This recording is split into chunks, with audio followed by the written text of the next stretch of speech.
புரட்டாசி மார்கழி ரெண்டுமே பெருமாளுக்குரிய மாதங்கள். ஒவ்வொரு மாதமும் வரக்கூடிய விரத நாட்கள்ல அந்த ஒரு நாள் மட்டும்தான் எல்லாரும் விரதம் இருப்பாங்க.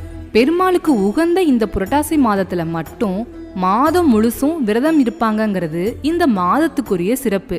விரதம்ங்கிறது கடவுளை நினைக்கவும் உடலையும் மனசையும் தூய்மைப்படுத்தி நம்ம வாழ்க்கைய நெறிப்படுத்துறதுக்கான ஒரு பாதையா இருக்குன்னு சாஸ்திரங்கள் சொல்லுது.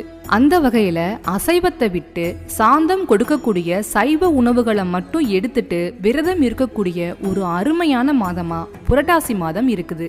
பொன்னுருக காந்து மண்ணுருக பெய்யும் புரட்டாசின்னு புரட்டாசி மாதத்தை கிராமங்கள்ல சொல்லுவாங்க. அதாவது புரட்டாசி மாதத்துல பகல்ல தங்கம் உருகுற அளவுக்கு கடுமையான வெயில் அடிக்கும். இரவுல மண் உருகி வழிந்தோடுற அளவுக்கு நல்ல மழை பெய்யுங்கிறது தான் இதோட அர்த்தம். ஒரு மாதத்துக்கு சைவ உணவுகளை மட்டும் எடுத்துக்கும் போது சாத்வீக எண்ணங்கள், அதாவது